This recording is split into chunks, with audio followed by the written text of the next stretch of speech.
ভান্তারা ছিল তখনকার সময়ে সামায়তং ভান্তে, তারপরে ওকবিদ ভান্তে, এরকম আরো অনেক ভান্তারা ছিল তখন।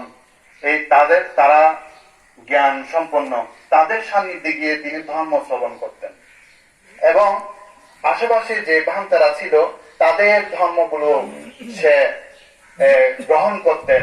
মানে নিয়ম কানুন আর কি, ধর্ম মানেই তো নিয়ম কানুন। ধর্ম মানেই আচার নীতি, সঠিক সত্য।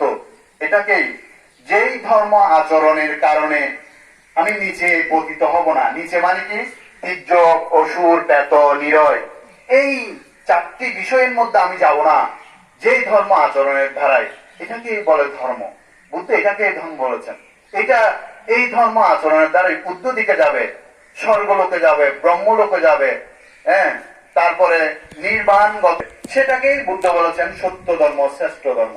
এটাকেই ধর্ম বলে। এটা হচ্ছে নিয়ম, আচার, আচরণ। তো এই সুলুন সিয়াদ ওখান থেকে যেই ব্যক্তি বলে যে এটা করো না, এটা করো না, তিনি তো শিক্ষা করে নাই, ধর্ম সম্বন্ধে শিক্ষা নেই, একাডেমিক শিক্ষাও নেই, কিন্তু তাকে কিন্তু ভান্তারা বলে যে এটা করবে না, এটা করলে পাপ হবে, এটা করবে না, এটা করলে পুণ্য হবে, এটা করবে না, এটা করলে পাপ হবে। এভাবে যখন তাকে বলতে লাগলো বিভিন্ন কথোপকথনের মধ্য দিয়ে, তিনি সে সম্পাদন করছে না।